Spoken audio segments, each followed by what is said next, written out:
Did you know Marcelo Garcia never lifted weights and was a big advocate of spending your time on the mats and not in the weight room? And he was what? The greatest grappler of all time? If you train Brazilian Jiu-Jitsu, should you lift weights? That's the topic of today's video.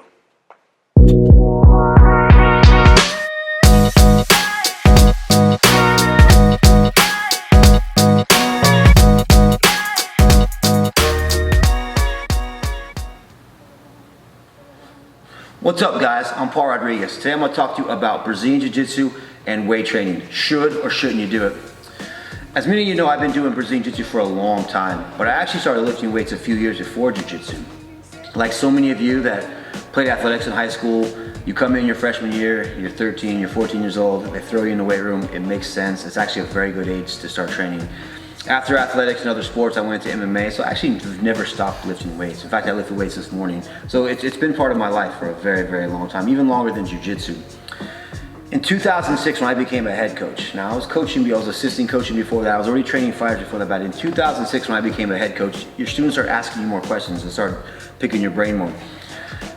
My members would come to me and ask me this. So even some fighters, some students would come to me and say, so-and-so does this, or so-and-so does that, or this fighter doesn't do this, or this BJJ guy doesn't do that. And guys, I'm gonna tell you right now, in sports, in athletics, in martial arts, and in life, there are always going to be exceptions to the rules.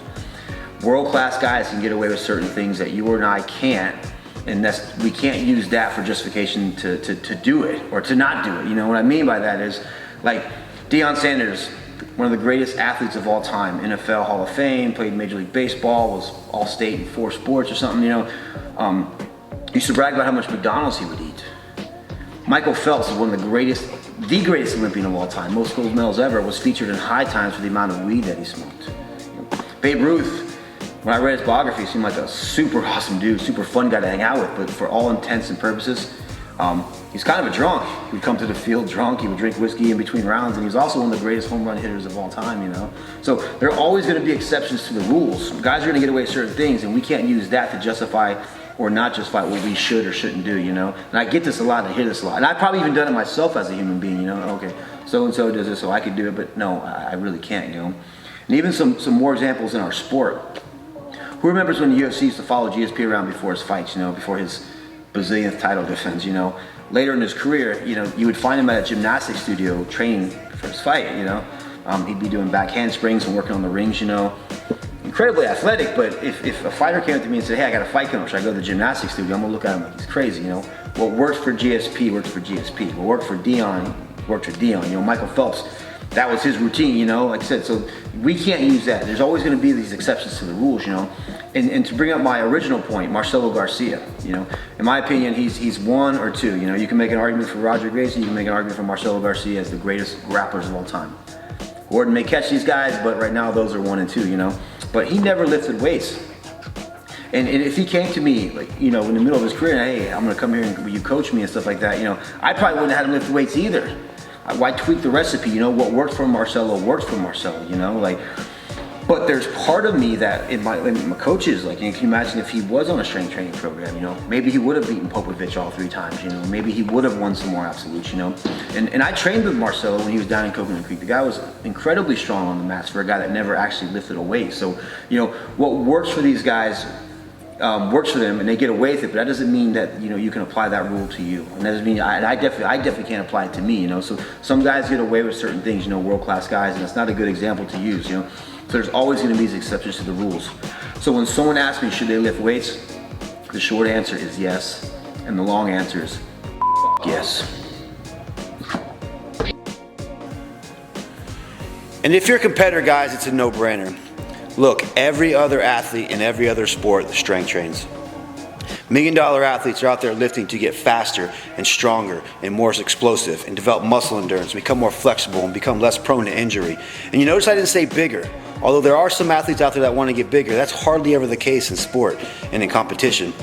And it's not just $1 million athletes. Go to your local high school and I guarantee you the JV volleyball team is doing some type of strength training, because that's how important it is for competition. I think this myth in jiu-jitsu gets perpetuated because you hear this all the time, that technique is more important than strength. And that is 100% true. But guess what? That is 100% true in every other sport too. If you're a basketball player, being able to shoot a basketball is more important than your strength. If you're a baseball player, being able to hit the ball is more important than your strength. You need to know how to catch a football before you're worried about your bench press max. You need to know how to pass a guard before you're worried about like how much you deadlift. This is all true, but that doesn't mean these other athletes do not strength train. They work on their skill, they spar and or scrimmage, and they work on their strength and conditioning. And if you're a competitor, you need to as well. And on top of that, guys, look at the grappling martial arts that are a lot more popular worldwide. Judo, for example. Judo is a much more popular sport and martial art worldwide than Jiu Jitsu. Not in America, but worldwide. If you go into Asia and go to Japan, China, Korea, Taiwan, go into the former Soviet Republic, go into Russia, go into Europe, all these countries have national judo teams that are sponsored by the country. Like, they have institutes where kids start young and they come up and it's a job and it's a profession and it's almost a career. And these countries sponsor these guys. They bring in the best coaches just to be able to compete in the World Championships and the Olympics. We don't have anything like that. Jiu-Jitsu has nothing like that. It's the same with wrestling. Look at wrestling worldwide in these countries and stuff like that. You ever watch the Russian national team strength train, stuff like that, you know? And we have, and like in our country, we have the Olympic Training Center where our best wrestlers go and we bring in our best coaches and you know, those guys get paid to be there and stuff like that. So wrestling and judo are much bigger competition sports worldwide, and those guys strength train. And I think jiu-jitsu's catching up, but we still have a ways to go. And the truth is, guys, jiu-jitsu is just a very young martial art. It's an even younger sport, but I guarantee you, as the sport continues to grow in popularity and more money comes into it, the training systems will get better, the training philosophies will get better, the training programs will get better, the teaching will get better. And in a lot of ways, this has already happened. If you look at jiu-jitsu now compared to 20 years ago, it's not just the athletes are better, not just the competitors are better, but the general students are better. So it's already happening, but this isn't unique. This happens in all sports, especially the sports that start making money. Good example is mixed martial arts. 20 years ago, no one knew what the hell they were doing. If we had a fight coming up, we'd kind of just spar every day, try to get tough, maybe go run because we saw the boxers do that, but we didn't know really what we were doing, stuff like that. We weren't able to pay a good coach to come over from another professional sport and stuff like that, so no one really knew what they were doing.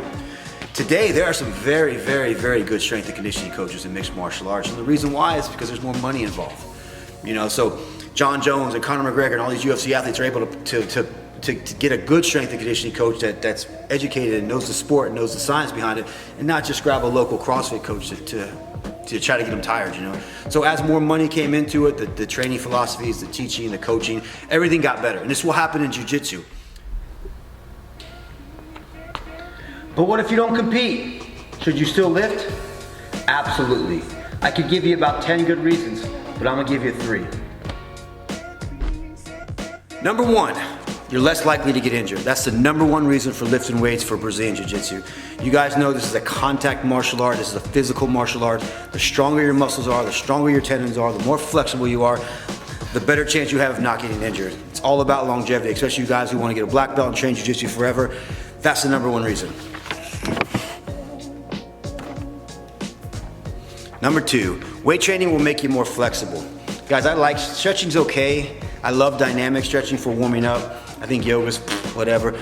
But in my opinion, full range weight training is the best thing you can do for our sport. And what I mean by that is you guys that train know this. Your opponent's gonna try to fold you, he's gonna try to twist you, he's gonna try to bend you in half. It's not enough to be flexible in those ranges. You need to be strong in those ranges too.